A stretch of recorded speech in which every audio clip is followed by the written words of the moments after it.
Breaking news. The Carolina Panthers about to go all in on a trade that could change the trajectory of this season. Smart move or desperation? We'll talk about it.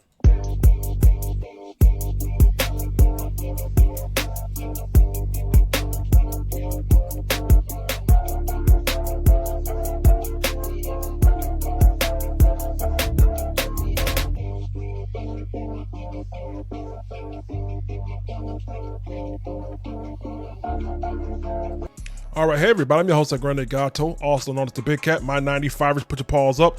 Let me hear you roar. This is the 1995 The Roar, channel for the fans, by a fan, all right? If you're new to the channel, do me a favor, man. We're growing fast on all social media platforms.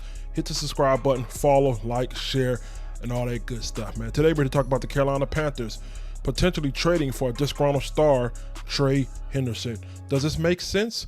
Is it desperation, or should we do it? We'll talk about that. But let's start right here, man. Find out exactly what's on the word wire here, okay? Let's get to it. Now, according to Jordan Schultz, the Carolina Panthers are interested in trading for Trey Hendrickson.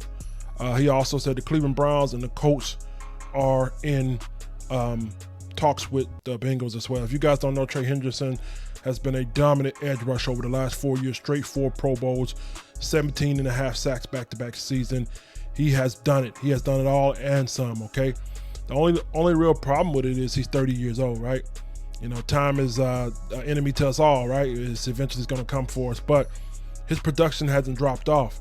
And unlike a veteran who has had some success in this league, but the older he got, he kind of waned off, Jadeveon Clowney, Trey Hendrickson have it. So this is very intriguing situation here. But according to Diana Ruzzini, she also reported that they have asked for at least 1 first-round pick, and also they want a young defensive player. Now that may be a little bit out of our range here, but for today's topic here, I decided to put together a little package, see what we can wheel and deal. All right, if you look on your screen here, we're gonna go through this roster and see. Okay, if I had to put together a nice little young package, they want 1 young defensive player. You're probably not gonna like this tape. I got two solid packages. I'm going to give up J.C. Horn. Hey, hold on. Don't unsubscribe. Don't click the off button. Listen to me. Let me talk. You got to let me talk. I'm giving up J.C. Horn. I'm giving up a second this year, and then I'm giving up a third in 2027. Here's my thinking behind all of this. When it comes to J.C. Horn, this guy has yet to stay healthy for a full year unless it was contract year. You know what I mean? It's funny how when money was due, my man turned into anti-manium. Couldn't get hurt, can break no bone, nothing like that, right? Are you willing to mortgage that $100 million contract on him staying healthy, you know, for the next X amount of years? Not saying that he has. I know he changed his routine for his strength conditioning training, yada, yada, yada. But J.C. Horn's health doesn't sit right with me. Now, listen, no disrespect to him. On the field, probably one of the best corners in the league, if not the best corner in the league. But, again, we don't know what that looks like outside of this past year where he had money on the line. Another reason why I say J.C. Horn is expendable is this. Cornerbacks can be found, right? Unfortunately, man, you know, you can go in the draft next year and there's probably going to be a couple stud cornerbacks coming out. Edge rushers, D linemen, O-line are premium, right? If you're able to get a stud or star at that, most of the time people don't let them go. When I look at this defense and I see the cornerback room, you know, we're set for the future, guys. Desperate team are always surrounded around big name, overrated players or big name players who have high production, right? It's not a flex to be surrounded around, your team being surrounded around every time somebody come up. Oh, Micah Parsons, trade. Trey Hendrickson, trade. It's like, that's not a flex. That means you have a problem, okay? So to me, I'm not one to leverage none of my young edge rushers, the Manley, the Scoring. Like I said, these are premium guys, right? J.C. Horn is more likely for me expendable, right? So if he goes on, we had guys that we let go at the cornerback position. We let go of James Bradbury. He went on to do good things. We let go of Stephon Diggs. Stephon Gilmore left us at the free agency, went on and had another Pro Bowl year. So we're used to cornerbacks leaving, but we always seem to find at least one solid cornerback here. And if I'm the Bengals, you know, you definitely want to be able to help in that cornerback room, especially when you got to go up against Lamar Jackson of the world, and you got Aaron Rodgers with DK Metcalf up there. So this might be intriguing. I really don't like the draft pick size, giving up a second round to giving up second round to the Bengals and a third round the following year. But at the end of the day, we can't afford to give up a first round. They want a first round and a young defensive player. That's a no-go. All right? Derek Brown is off the table. Let's not even play with that, right? D linemen are premium. Say it with me. D linemen are premium. So with that being said, he's not even in one of my packages. So that's my first package here. My second package here, it does involve, I guess, a sort of a young lineman here. Guy we just picked up, Trayshawn Wharton, okay? We just picked him up. Solid guy, right? But when you look at this edge rushing room here, I think we're all right. I keep saying this linebacker room is pretty solid here. These edge rushers are pretty. We got, Scorton. You got Wanham, who I believe is going to have a breakout year. Pat Jones is surprisingly played well in the preseason and joint practice and stuff. Will that translate? I don't know. But with that being said, I can't afford to not have this guy on my team. Could you imagine Trey Hendrickson and Derek Brown next to each other? One guy 17.5 sack, another guy who was recently Pro Bowl, probably one of the strongest defensive linemen in the world. I mean, in the league. I mean, man, here's my logic here. If we can get after people with just our front, it's going to make it a lot easier for our cornerbacks, however mediocre they are, to make plays.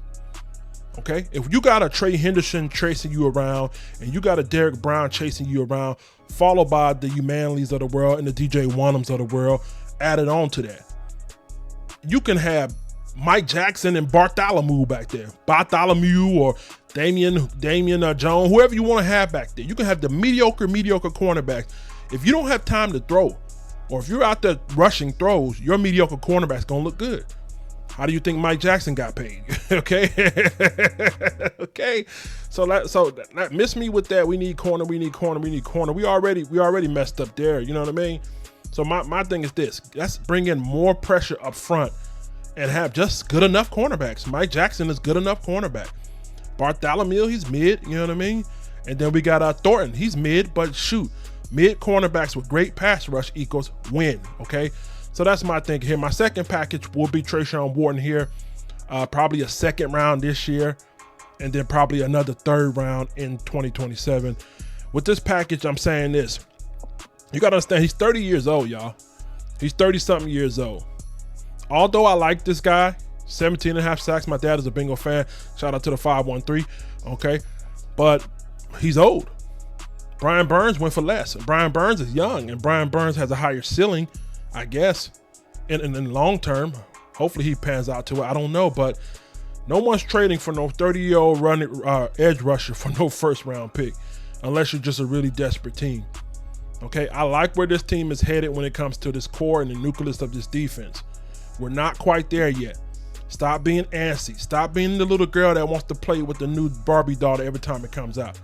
Okay? I feel like we're headed in the right direction. And this price right here, if they're firm on this price, then we're out. To me, it really bothers me that, every time we get a top name on a market or top name that wants to be traded, our name is associated with it. Man, how about this? How about you draft right? How about you scout right? How about you go to free agency and do things right in free agency? So we don't have to be stuck with which guy is angry in Dallas, which guy is angry in Cincy. That's goofy, bro. You don't do that, man. You don't do that here. And he's a phenomenal player.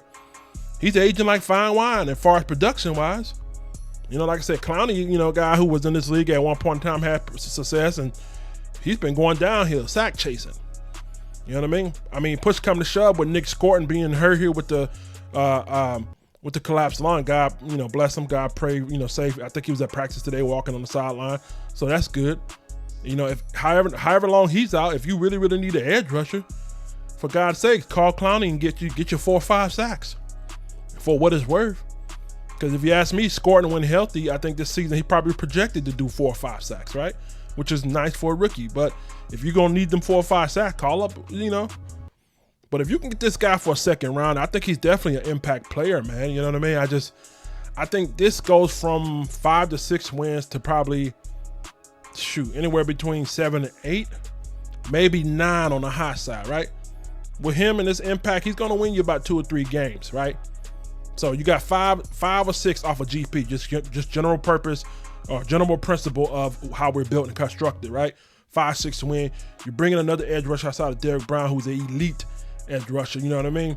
You're looking at probably another 3 wins, so anywhere between 7 and 9 wins, right?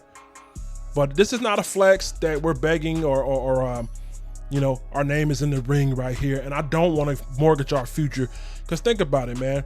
You give away a first-round draft pick, and you give away somebody, maybe let's say do something stupid like give away Derrick Brown in the first-round draft pick. This guy's 30 years old. Push come to shove, 4 to 5 years from now, he's out. Meanwhile, the guy we traded is still going to be running around, you know, hopefully being healthy and productive. It just doesn't add up here, right? You know, this close to the season, if you're still in the market for trading, that means you failed in the offseason. You failed. Because last time I checked, I don't see the Kansas City Chiefs names in here. I don't see the Baltimore Ravens name up here. The teams that actually, the names that are associated with him being traded are losers. You don't bring in no 30-year-old edge rusher unless he's the missing piece from you going to the playoff and probably on a Super Bowl run. You're the Detroit Lions. You need another edge rusher, and you know, just in case Aiden got hurt like he did. This makes a lot of sense. You're the 49ers. You know what I mean. You feel like Brock Purdy's solid enough. You need an edge rusher. You do that. Or the Eagles. If you feel like you're just one edge rusher away, the Packers or whatever, whoever it may be, from being a contender, you make this move. You don't make this move on a 5 to 7 win team. But for our sakes, it works out perfectly because the Bengals, unfortunately, they overpaid. Well, not overpaid. They paid Jamar Chase and they paid T. Higgins. So those guys are already, you know, tied up. But unfortunately, you let him go, and now you're like, I don't want to send him to an AFC team where he can come back to hurt us. Let's send him to hell. I mean, Carolina. Let's send him to Carolina, right? So, man, it's a desperate move. It's an unnecessary move. I don't think we need to make it here, man. I like what we got so far, and we're going to roll what we got, right? Although I don't believe this season will be the season for us to finally blossom out of that playoff dungeon drought, but I still think we're headed in the right direction. You guys gotta get that through your head, okay? Cute move, nice glow-up move, whatever you want to call it here, but just wrong timing, too pricey, and it's not a difference maker as far as us winning, going to the playoff and winning, or even making a playoff run. If all those things were true, I say do it, right? Plus our core pieces, we don't got much, y'all. We trade away a young star. We don't have much. There ain't no real stars on this team outside of Derrick Brown. And I guess you can give J.C. Horn a half a star. You know what I mean? Because he had one good season. Outside of that, man, what do you want? I mean, come on, dog. Hey, man, that's my time, man. I'm El Grande Gato, also known as the Big Cat. My cool cats, my 95ers. Put your paws up if you're rocking with me. Make sure you subscribe to the channel right here. It's free, man. Hit that subscribe button, like, share this video. Get in the comment section. How you guys feel? Is this a desperate move, smart move? What would you give up? I want to hear your trade packages. And, yeah, man, I'm just, you know, I don't know, man. If you haven't already, man, make sure you follow me on Spotify. Check out the content over there. Join the Discord. It's free, right? It'll links be in the description as well, okay? With that being said, man, I love you guys. 95ers, let me hear you roar.